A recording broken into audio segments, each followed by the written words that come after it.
Life had its own way of being unremarkable for me. My name's Rita, and at 29, you'd find me tucked away in the local library. It wasn't glamorous or thrilling, but it was mine. The books were my companions, and the dusty shelves, my domain. I wasn't one for the spotlight, happy to fade into the background. The town was small, the kind where everyone knew your business before you did. My daily routine rarely varied: wake up, work, and then home to my tiny apartment filled with second-hand furniture and a mountain of books. My social life was non-existent, and I was fine with that, or so I kept telling myself. Ethan came into my life on a day much like any other. He was looking for a book, something different, he said. His smile was easy, and his voice had a warmth to it that felt like sunlight breaking through clouds. "Hey, could you help me find a book? I'm feeling adventurous," he said, his eyes crinkling at the corners. "Sure, what genre are you interested in?" I asked, adjusting my glasses, trying not to get too caught up in his gaze. "I don't know, surprise me," he replied with a grin that suggested he enjoyed the mundane challenge he'd set before me. That was the beginning of everything. Our conversations became a regular part of my days.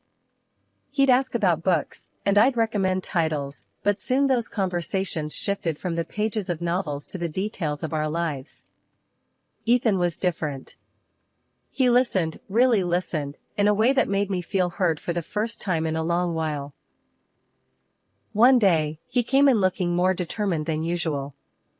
"You know, Rita, you're the most interesting person I've met in this town. Why do you hide in here all day?"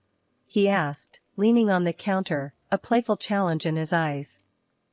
I laughed, a sound that felt strange even to my own ears. "Well, where else would I go? This town isn't exactly bursting with excitement." Ethan's response was quick. "Maybe you just need someone to explore it with. How about dinner tonight? My treat." I hesitated, not used to this kind of attention. "I don't know, Ethan. Come on, what's the worst that could happen? You spend an evening out with a guy who enjoys your book recommendations. Plus, I promise to make it worth your while. You can show me this hidden gem of a town," he coaxed, his confidence infectious. Against my better judgment, I found myself agreeing. "Okay, sure. But no fancy places, I don't do well with all that pomp." "Deal," Ethan said, his smile lighting up the room. "I'll pick you up at 7.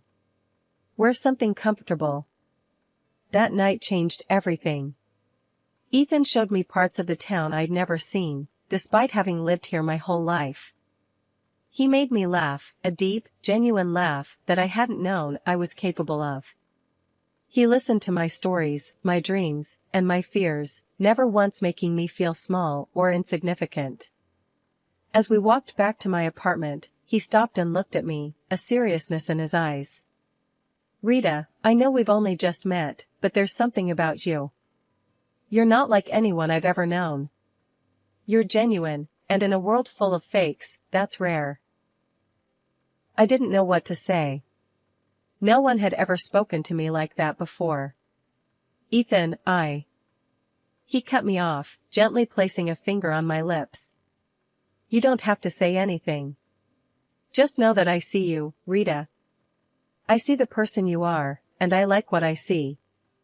Ethan had always been the sweet spot in my day, making everything seem brighter with his care and affection. He had this way of making me feel seen, calling me beautiful, kind, and smart, things I hardly believed about myself. It was his warmth that won me over, making the idea of forever seem not just possible, but desirable. When he popped the question, it felt like a dream. "Marry me, Rita. I can't imagine my life without you," he had said, his eyes shining with sincerity.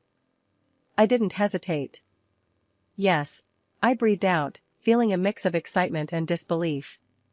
But before we could get lost in the whirlwind of wedding planning, there was one crucial step we had to take: meeting his parents. Ethan had given me a heads up, a sort of pre-warning. "My folks, they have a bit of a high standard for who I bring home. But don't sweat it, okay? They're gonna love you once they see how amazing you are," he assured me, though his nonchalance did little to ease my nerves. I was a wreck before the meeting, rummaging through my wardrobe for something that screamed modest yet dignified. It felt like an impossible dress code to crack. Ethan, on the other hand, was the picture of calm, almost disinterested, as if the outcome of this meeting didn't weigh on him at all. "You're overthinking it, Rita. Just wear what you're comfortable in," he said casually, which only frayed my nerves further. The day arrived, and I chose a simple blue dress that I hoped struck the right balance. As we drove to his parents' house, Ethan seemed more preoccupied with the music on the radio than the impending introduction. "You sure they're gonna like me?" I asked, seeking some reassurance. They'll come around. Just be yourself," Ethan replied, his attention briefly flitting to me before returning to the road. His laid-back attitude felt jarring compared to the storm of anxiety brewing inside me. Walking up to the door of Ethan's childhood home, my heart was pounding. His earlier warnings echoed in my head, painting a picture of the scrutiny I was about to face. The door swung open, and we were greeted by Ethan's parents, their expressions hard to read. The dinner that followed was a minefield. Ethan's parents grilled me with questions that felt more like an interrogation than casual dinner conversation. "So, Rita, Ethan tells us you work at a library. Do you see yourself doing that long term?" his father asked, his tone suggesting he found my job lacking. I fumbled for an answer, trying to sound confident. "I love working there. It's fulfilling in a way I can't quite describe," I said, hoping my passion would be enough to win them over. Ethan was strangely quiet throughout, offering little support as I navigated the barrage of questions and veiled criticisms. It felt like I was alone on the battlefield, with Ethan retreating into a role of passive observer. As we drove home, the silence in the car was deafening.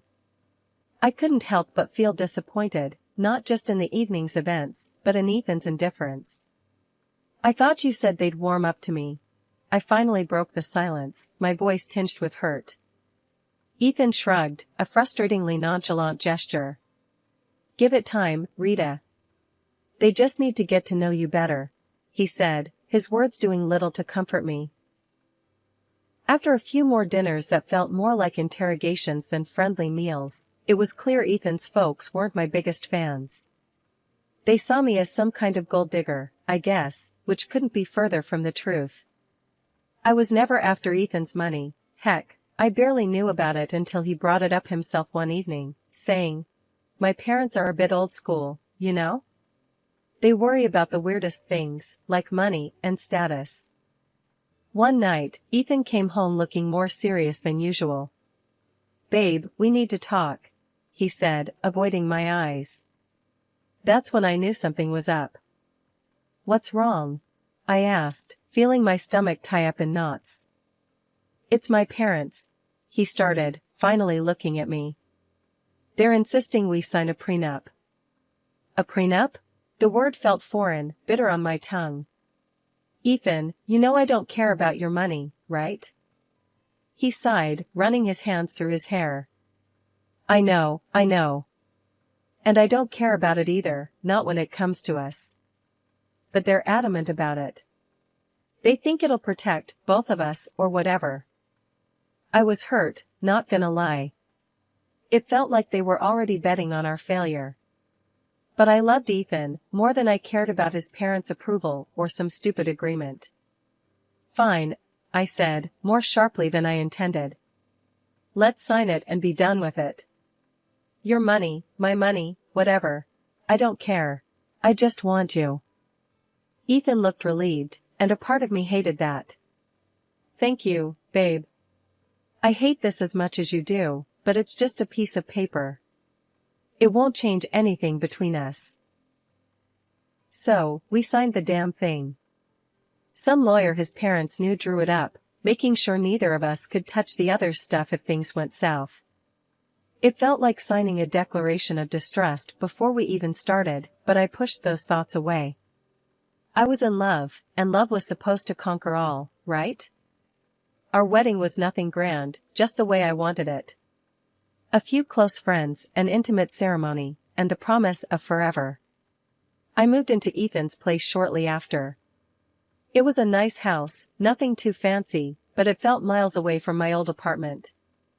Ethan's parents lived nearby, which I soon found out meant surprise visits that were more about checking up on me than anything else.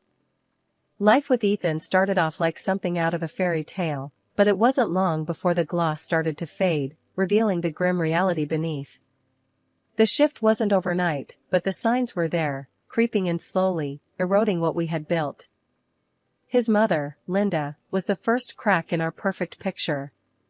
She'd drop by unannounced, her eyes scanning the house like she was taking inventory. "Remember, this is Ethan's house. Everything here is his." I tried to keep my cool, replying, "I'm well aware, Linda. I'm not here for your son's things. I love him."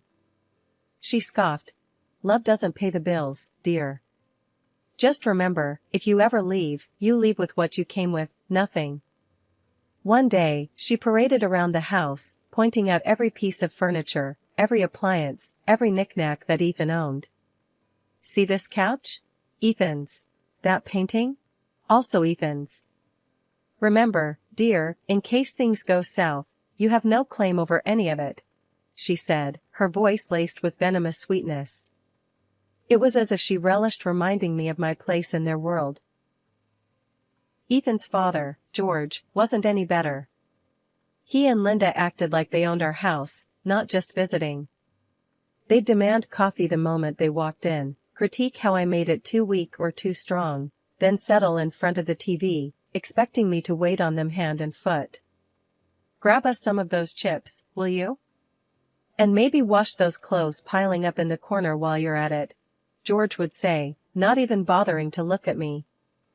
The worst part? Ethan never said a word against it. He'd laugh along, adding his own jabs.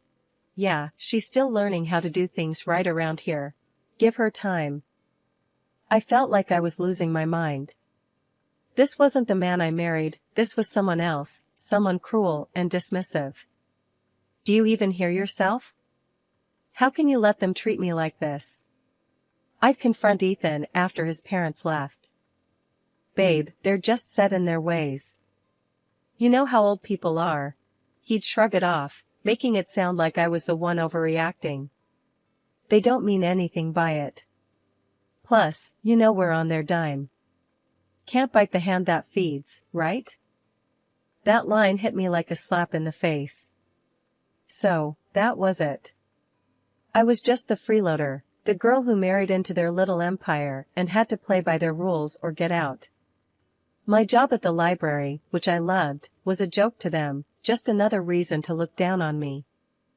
The days blurred into each other, each one a repetition of the last, until that unremarkable Tuesday when everything changed. I was at work, shelving books, when I felt a sharp pain in my stomach, doubling me over. It wasn't just stress, it was something more, something worse. The next thing I knew, I was in the hospital, the sterile smell of antiseptic filling my nostrils. Lying in that hospital bed, I couldn't help but think how this was a new low. Alone, in pain, and not a single message or call from Ethan. Just when I thought things couldn't get any darker, a knock on the door heralded a visitor I never expected. "Rita Turner?" The man at the door was dressed in a suit, holding a briefcase, looking wildly out of place in the sterile hospital room. "Yeah, that's me. Who are you?" My voice was weak, tired from the pain and the endless cycle of disappointment. "I'm Michael Johnson, a notary. I have something important to discuss with you." His tone was formal, but there was something in his eyes that made me want to listen. I motioned for him to continue, curiosity piqued, despite the situation. "It's about your great-uncle, Edward Turner. He passed away recently, and, well, you're his sole heir. Rita, he left you an inheritance." The words didn't make sense at first. "Are you sure you've got the right person? I haven't seen him for 15 years. Michael nodded. "Quite sure. He was a private man, but always remembered you. Wanted to make sure you were taken care of." Lying in the hospital bed, feeling a mix of confusion and anticipation, I watched as the notary prepared to delve into the specifics of my great-uncle's will. He cleared his throat, opened his briefcase, and laid out the documents in front of him. Rita, your great-uncle was a man of substantial wealth and taste. He left you quite the inheritance. We're not just talking about cash here, though there's plenty of that, $20 million to be exact, Michael began, his voice steady and matter-of-fact. I blinked, still trying to wrap my head around the numbers. $20 million? I echoed, feeling my voice crack. That's right, he continued, unfazed by my shock. But there's more. You're also inheriting shares in several large companies. These are not minor investments, we're talking significant stakes in some of the most stable and profitable firms out there. My mind raced, trying to comprehend the magnitude of what he was saying. Owning parts of companies I'd only heard about on the news seemed like a fantasy. And there's the property, Michael went on, flipping through the papers.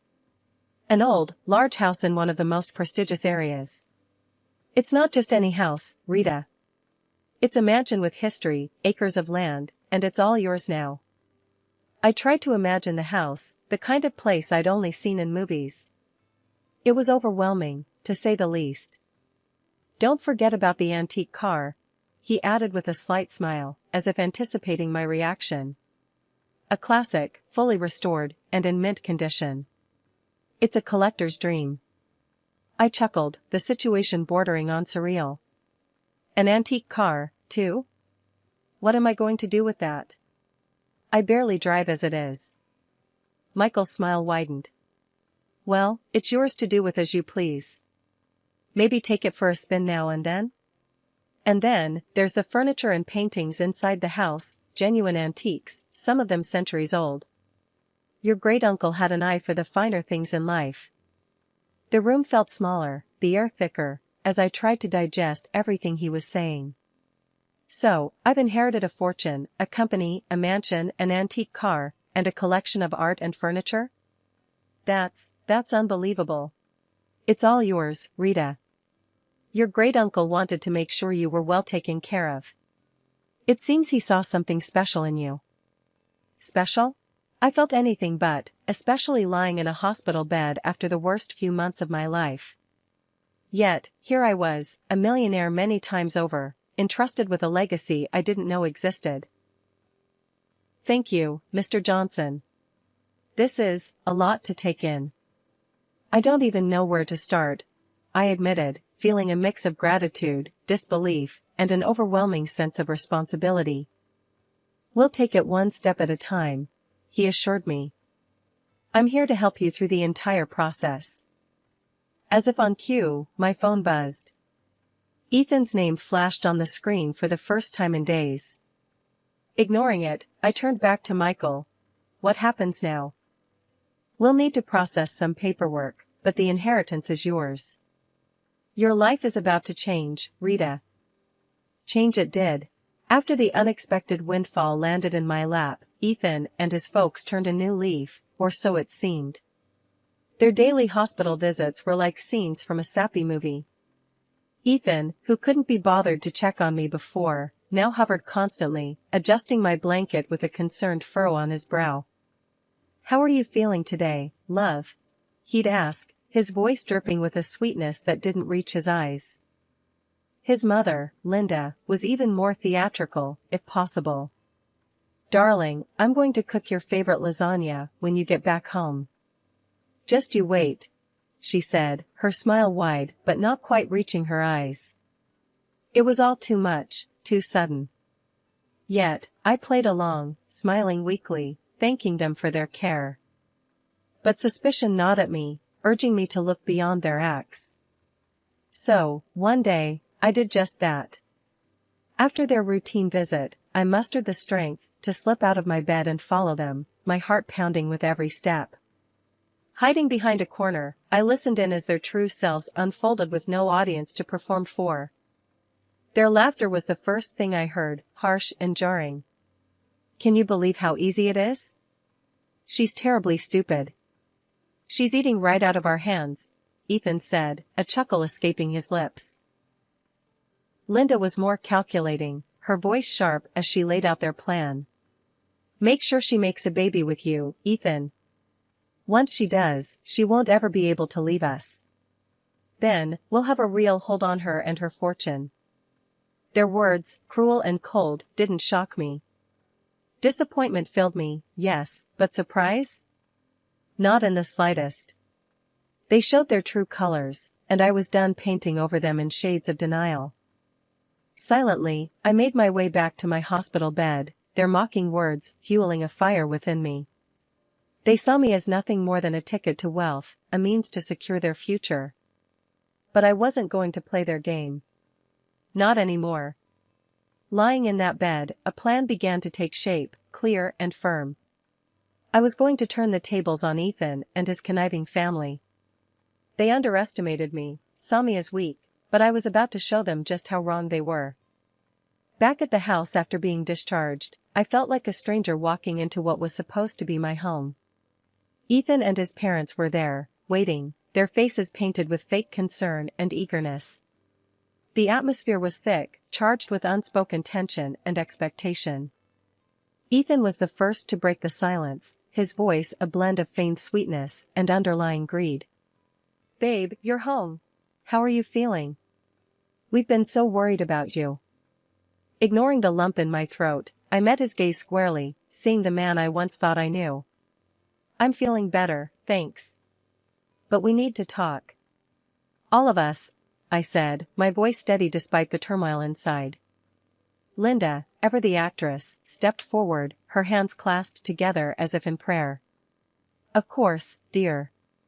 We're here for you. Whatever you need." It was now or never. I took a deep breath and laid out my cards. "I'm filing for divorce, Ethan. And before you ask, no, you won't see a dime of my inheritance." The room fell silent, the air sucked out of it as if by a vacuum. Ethan's face paled, his mask slipping to reveal the panic underneath. "Divorce? But why? I thought we were happy?" "Happy?" The word tasted bitter in my mouth. "You, your mom, and your dad have made my life a living hell. You've treated me like a servant, not a wife. And now, suddenly, you're worried about me because I'm worth something to you?" Ethan stammered, struggling to find the words, but Linda, always quick, jumped in. "This is nonsense. We've always treated you like family. You're imagining things, dear." Rolling my eyes, I pulled out the prenuptial agreement from my bag, waving it in front of them. This is what saved me. You thought you could play me, but I'm not the naive girl you took me for." George, silent until now, finally spoke, his voice a mix of anger and defeat. "You'll regret this. We're your family." "No, you were never my family. A family doesn't treat one of their own like dirt and then turn sweet when money comes into the picture. I'm done here." Moving into my own place was the breath of fresh air I desperately needed. The apartment was small and cozy, a stark contrast to the life I'd left behind. It wasn't just a new living space, it was my declaration of independence, my fresh start. The phone call started almost immediately. Ethan, with his voice dripping with desperation, was the first to break the silence. "Rita, please, you've got to come back. We can work this out, I know we can." His pleas fell on deaf ears. I was done, and no amount of begging could change that. "Ethan, it's over. I'm not coming back. You need to accept that," I said, my voice firm, leaving no room for negotiation. Not long after, Linda chimed in, her tone a toxic mix of anger and guilt-tripping. "Ungrateful. After everything we've done for you. You owe us, Rita. You're making a huge mistake." "Owe you? For what, Linda? For making me feel like nothing more than a burden?" "No, I don't owe you anything. Goodbye." Hanging up on her felt like shedding a heavy weight, a final cut from the ties that bound me to a life of misery. The divorce was a relief, a clean break from a past that had threatened to consume me. Through friends, I heard about the fallout between Ethan and his parents. The irony wasn't lost on me, the very document they had insisted on, the prenuptial agreement, was now the source of their family strife. With my great-uncle's inheritance securely in my name, I found purpose in generosity. A significant portion went to charities that mattered to me, causes that would make a difference in the world. But it was the bookstore that became my passion project, a cozy haven for lovers of old and rare books. It was my way of reconnecting with the world, on my terms. My journey hadn't been easy, fraught with challenges and heartache, but standing in my bookstore, surrounded by the stories of countless others, I knew I had found my happy ending. It wasn't just about moving on from Ethan and his family's manipulation, it was about rediscovering who I was and what I loved. Here's to new beginnings, I toasted to myself one quiet evening after closing up shop. The road ahead was uncertain, but it was mine to travel, filled with possibilities and the promise of newfound happiness.